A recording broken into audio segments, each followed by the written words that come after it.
இருப்பது இது சிங்கள மொழி மூலமான பேச்சு இடம்பெறவிருக்கிறது. சிங்கள மொழி மூலமான பேச்சினை நிகழ்த்துவதற்காக வேண்டி அடுத்து நாங்கள் இதுவரைக்கு அன்போடு அழைப்பது செல்வி MIF மன்ஹா அவர்களை அன்போடு வேலைக்கு அழைக்கின்றோம். சிங்கள மொழி மூலமான ஒரு பேச்சினை வழங்குவதற்காக.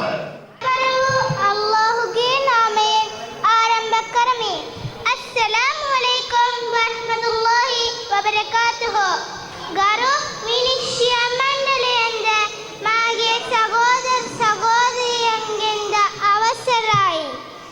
අද දින මා මෙතනට පැමිණියේ අපගේ නායකතුමාණන් වන නබි නායක මුහම්මද් සල්ලල්ලාහු අලයිහි වසල්ලම් තුමාණන්ගේ යහගුණ පිළිබඳ මාතෘකාව යටත වචන සුවල්පයක් ඔබ හමුවේ තැබීමටයි දෙන්න මට මදකට අවසරයි.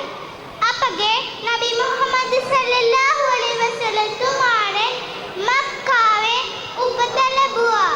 එතුමාණන් උපන් වසර ආමුල් ෆීල් හෙවත් එක් වසර නමින් හඳුන්වනවා.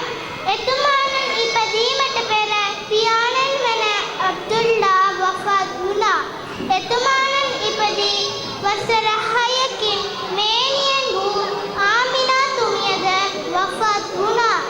හලීමා මාතාව ලදරු නබිතුමාණන්ට කිරිදි පෝෂණය කළා. කුඩා කාලයේ සිටම නබිතුමා අනාථ වුණා. නබිතුමාගේ සීයා වන අබ්දුල් මුත්තලිබ් එතුමාව වයස අවුරුදු 8 දක්වා හදා වඩා ගත්තා. සීයාගේ මරණය පසු නබිතුමාණන් හදා වඩා ගන්නා ලද්දේ මහප්පා වන අබූ තාලිබ් විසින්.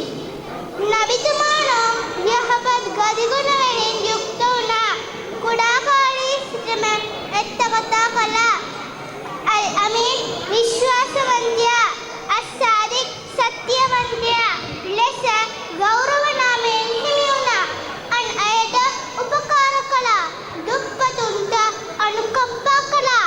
අනාථයන්ට වෙන්දපුවන්ට උදව් කළා. ඥාතීන්ට ආදරය දැක්වුවා. සාධාරණ ජීවත් වුණා. යහපත් ක්‍රියාවල යෙදුණා. අයහපත් ක්‍රියාවල වැළකී සිටියා.